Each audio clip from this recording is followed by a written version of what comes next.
महाकाय सूर्यकोटि समप्रभ निर्विघ्नं कुरु मे देव सर्वकार्येषु सर्वदा।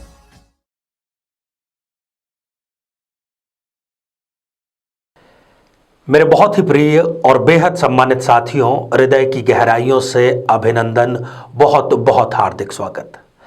साथियों, आप चिंता में पड़ गए होंगे कि कहां तो मंगल एक शादी भी नहीं होने देता और हम कह रहे हैं कि मंगली दोष करवाएगा दूसरी शादी। जी हां साथियों, हम बिल्कुल शोध पर खरे हैं और इस एपिसोड को पूरा देखने के बाद में आप भी इस सत्य से बखूबी वाकिफ हो जाएंगे। साथियों, इस पर हम चर्चा करें इससे पहले एक बेहद जरूरी सूचना कि हम हमारे प्रत्येक एपिसोड के अंत में किसी न किसी जातक के प्रश्न का उत्तर देते हैं और ये प्रश्न हमें प्राप्त होते हैं आप लोगों के ही द्वारा YouTube कमेंट के माध्यम से।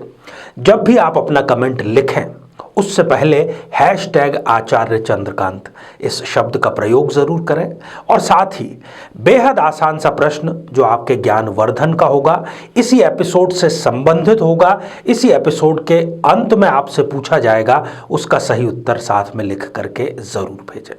साथियों, हम मंगल पर बिल्कुल विशद, गहन और सरासर सीधा चलने वाला शोध कर रहे हैं और इसके पिछले एपिसोड्स देखने के लिए हम लिंक यहां पर आपको आई बटन में देख रहे हैं कि दे रहे हैं, तो वहां पर जाकर के आप पहले के एपिसोड भी देख सकते हैं। साथियों, हमारा ये प्रयास रहता है कि अधिक से अधिक जातकों तक, अधिक से अधिक दर्शकों तक हमारी पहुंच बने।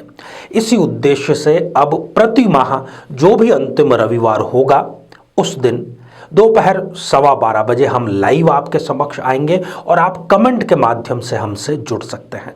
अपना कमेंट आपको date of birth, time of birth, place of birth, अपना नाम और अपना प्रश्न ये लिख करके भेजना है। हम स्वयं उसी कार्यक्रम में इसके अधिकतम दर्शकों के उत्तर देने का प्रयास करेंगे।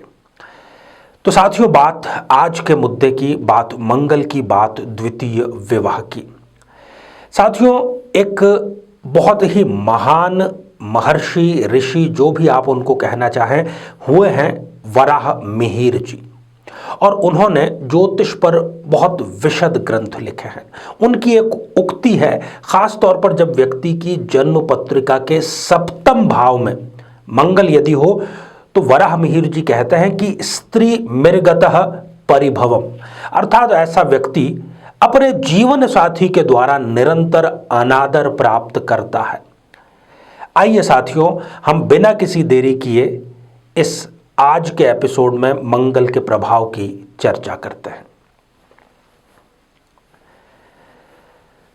साथियों, ये आप स्क्रीन पर एक खाली जन्म पत्रिका देख पा रहे हैं। किसी भी लग्न, किसी भी राशि की ये जन्म पत्रिका हो सकती है। हम बात कर रहे हैं सप्तम भाव की, जो कि वैवाहिक जीवन का भाव होता है।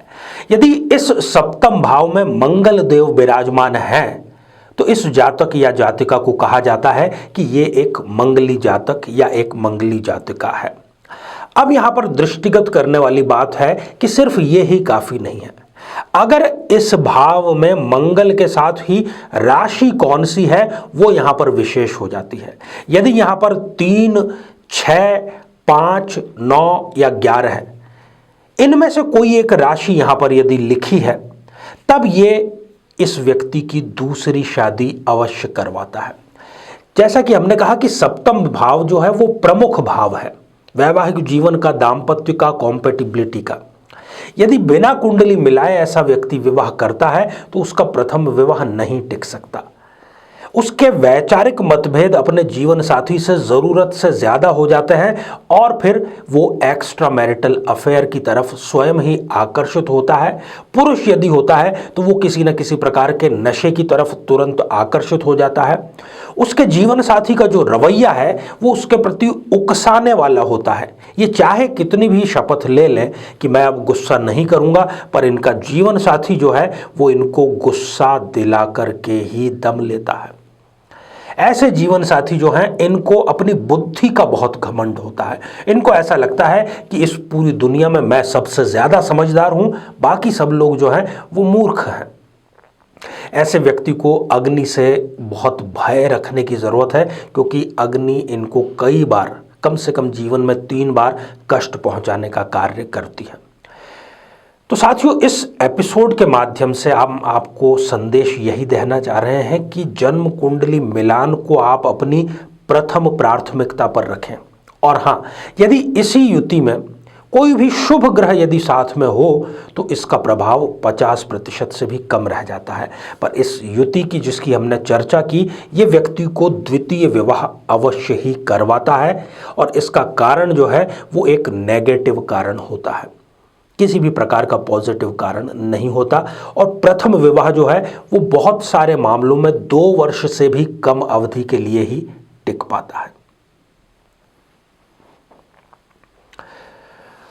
तो साथियों, अब आज का कमेंट शामिल कर लिया जाए। आज हमने कमेंट शामिल किया है हार्दिक राजगौर जी का, जो कि उन्होंने लिखा है राजकोट गुजरात से। हार्दिक जी, आप लंबे समय से अनिद्रा से परेशान हैं। रात्रि पर आप बिस्तर पर तो जाते हैं पर नींद आपको बिल्कुल भी नहीं आती है। रात भर पूरी आपकी करवटें बदलते हुए गुजर जाती हैं। चंद्रमा आपकी कुंडली में द्वादश भाव में है, हालांकि स्वराशि में है, परंतु यहाँ पर यह मानसिक प्रताड़ना का पूरा कारण बन रहा है और इसी वजह से आप अनिद्रा के शिकार हो चुके हैं। आपको चाहिए कि आप सोमवार से प्रारंभ करके जैसे ही आप बिस्तर पर जाते हैं आपको सोना नहीं है, सुखासन में आपको विराजमान हो जाना है और ये ध्यान मुद्रा इस प्रकार से बनानी है और ओम सोम सोमाय नमः इस मंत्र का जाप करते रहना है। बहुत ज़्यादा मिनट नहीं लगेंगे और स्वयं ही आप नींद की आगोश में आ जाएंगे। तो साथियों, अब आज का बेहद ही आसान सा प्रश्न। आज हमने चर्चा की शुरुआत में एक महर्षि की चर्चा की, उनका नाम आपको लिख करके भेजना है। साथियों, आप स्वस्थ, समृद्ध और शांतिपूर्वक जीवन व्यतीत करें। नमस्कार। जीवन में किसी समस्या का सामना कर रहे हैं, जैसे कि शादी में देरी होना, पति पत्नी में मनमुटाव या तलाक तक की नौबत आ जाना, संतान का प्राप्त न हो पाना, नौकरी या धन प्राप्ति में बाधा आना, जीवन के प्रत्येक क्षेत्र में किसी न किसी प्रकार की बाधा आना, तो आज ही अपनी जन्म पत्रिका का संपूर्ण विश्लेषण करवाएं और पाएं समस्या से सदैव के लिए मुक्ति।